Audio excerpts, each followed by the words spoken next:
What's going on, YouTube? JT's Reborn here, and welcome back to another edition of After the Movie. I just got out of seeing the new anime film JuJutsu Kaisen 0.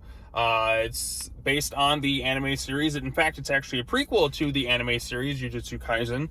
And yeah, I guess I should get my quick thoughts on the show before I kind of get into talking about the movie. Like I said, I just got out of seeing this thing, and I literally just yesterday, before coming to see the movie today, just finished all of season 1 of JuJutsu Kaisen. So my familiarity with the show is rather recent. I didn't even know the thing existed until this year, but I made a pact to try and see every anime movie I could in theaters, and I'm like, okay, another anime series to kind of get into, a shonen-based one. I'm like, I like shonen stuff. I watched shonen my whole life. I'm actually kind of leaning a little bit more towards like shoujo-based stuff, kind of more recently because I've watched so many shonen stuff series over the years. So yeah, so let's quickly talk about this thing. So I watched, like I said, I just finished season 1 of the show for the first time just yesterday, and I guess it's going to kind of surprise some people. I thought the series was just kind of all right. I didn't quite get into it like I do a couple of other different shonen shows, like My Hero Academia I got really into. Attack on Titan was one I got into quite a bit.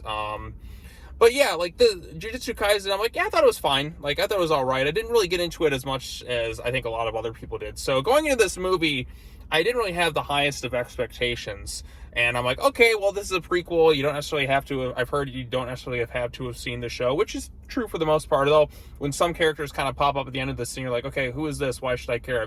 If you watch the show, it kind of adds a little bit more context in that regards. I'm glad I did watch the show before seeing the movie, but I still think you could go into this thing as is and still kind of get the concepts of everything that's happening, or just watch a recap video.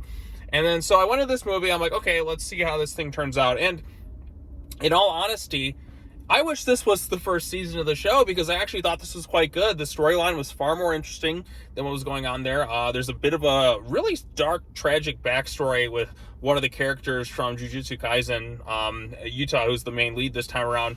And like I said, watching that, I'm like, oh my god, that's really sad. But then you see what it kind of like spawns. Obviously, like, it kind of turns into its own curse, which kind of like that follows him around. And when you see it, it's like a dark kind of love story kind of thrown in there. And like I said, that could make its own interesting movie in its regards, even if it wasn't connected to a shonen anime. Like, I think this film stands on its own pretty strongly, which is really good, because sometimes with a lot of these movies, it's just like you kind of want to get into them, but then when you see that it's part of like a series and it's like, okay, I got to watch like 30 episodes to kind of remember everyone's name. And I do struggle to remember names. I'm going to be honest straight out the gate. I'm terrible with names. So that's why I just, even trying to remember like all the characters' names, like, oh, they're you. And I'm like, I suck at remembering names. But like I said, the thing that caught me most about this thing, more than I do so with the first season of the anime itself, was the story, like the tragic love story that, like, with two kids who were kind of in love with each other and like really good friends. Then, I guess into spoilers at this point, the little girl dies, and then she becomes like a form of cursed energy, and she kind of follows him around, but she's acting like a bit of like a loving protector of him. And so when people get involved, like people who picked on him, like end up dying. Like, that's a dark romance thing kind of going on with that.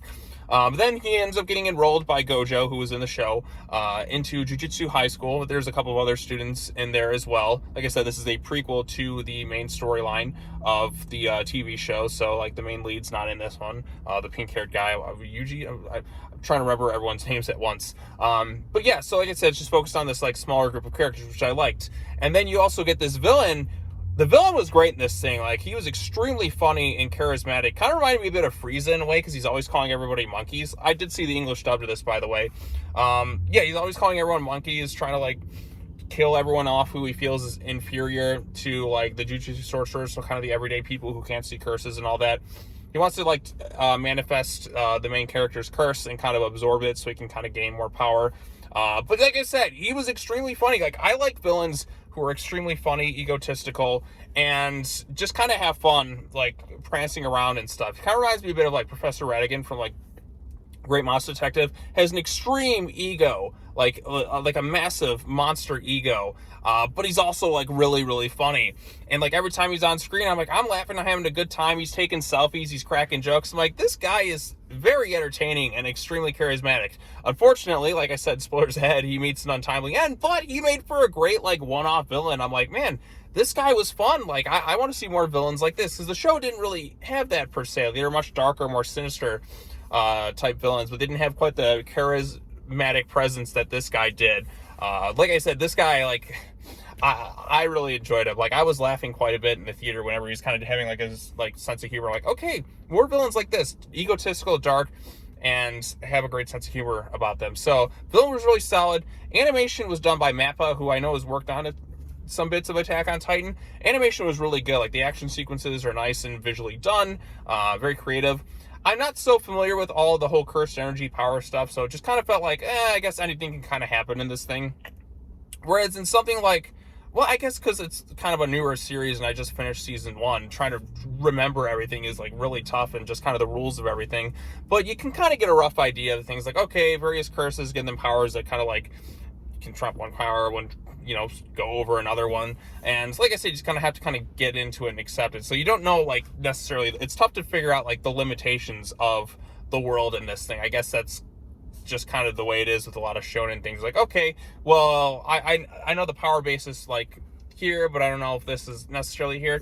You're just gonna kind of have to roll with it. Like, okay, like, I guess that'll like take things out. Because like I said, with a show like this where you have a villain who has like manifests like thousands of curses, like, you don't exactly know where their breaking point is. You just kind of have to. So in a way, like, the fight scenes, it's kind of tough to kind of like get into a suspenseful bit, because you don't necessarily know, or like, it kind of in some ways can kind of kill some of the suspense, but also kind of enhances it, because on the one hand they seem more threatening because you don't know exactly where like the end is for this type of villain, but at the same time you don't know where like their power kind of ends, so you don't necessarily like know like if something feels kind of cheapened, like something. But ultimately, like, the main hero is able to defeat him using literally the power of love, so, which is kind of like a nice kind of sweet touching thing.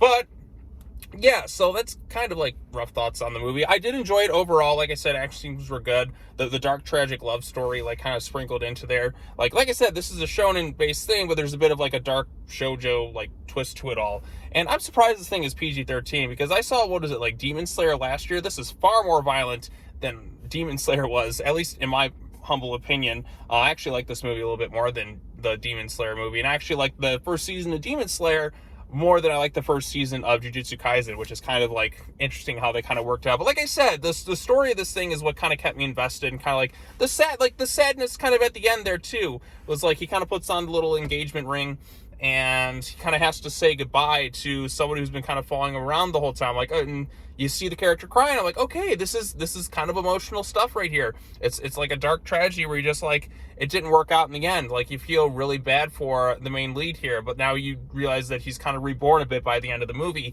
and he kind of has to like use his powers and like his skills and that for good, and to kind of help others. But like I said, the tragic dark backstory of it all made it a lot more captivating and compelling for me personally. So yeah, those are my rough thoughts on JuJutsu Kaisen 0. Like I said, the show itself I thought was kind of all right. The thing that mostly stood out to me was the fact that the characters were like simps for like real world like actors. Like, the main character is just like, oh, my type of girl is Jennifer Lawrence. Like, Jennifer Lawrence? Like, was this just an English dub thing? I go to Japanese? No, he really is into it. And the girls are like Sebastian Stan, like Bucky Barnes from the MCU. Oh, that's so weird. Like, you don't really expect that like in an anime to have like real world like people that like the characters actually kind of simp for a bit. I thought that was kind of funny, and like, especially like coming from a show from Japan, like simping over people that were like, you know, from the States and all. Like I said, I feel like it just seems like it's harder for me to kind of comprehend that a little bit, I guess. Like, it just kind of seems more of a surprise that the characters would be like into like more American based stuff. But then again, you got to wonder, like,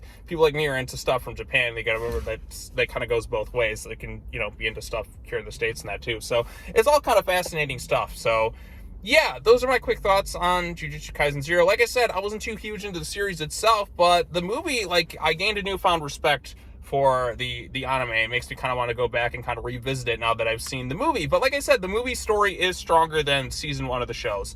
A more interesting lead character, a dark tragic backstory, an extremely charismatic and funny villain, really strong animation, and a much more interesting, smaller focused storyline going on here. So, but yeah, like, I've gained a newfound respect for the series, and I kind of want to give it another chance now that I've seen the movie. So yeah, that's just my quick thoughts on the movie. Like I said, I wasn't too huge a fan of the season 1 of the anime, but I think this movie kind of made up for it and made a much more stronger, compelling storyline, which now makes me want to go back and kind of revisit the anime, like give it another shot now that I've seen a really strong first movie. I almost wish that this was the start of the series, because it would have had me hooked from the get-go with all that was going on in here. So yeah, that's all I really have to say. If you've seen JuJutsu Kaisen 0, tell me your thoughts on it in the comment section down below. Be sure to like this video, share it with your friends, subscribe to the YouTube channel for more content, hit the bell for notifications, all that other fun stuff.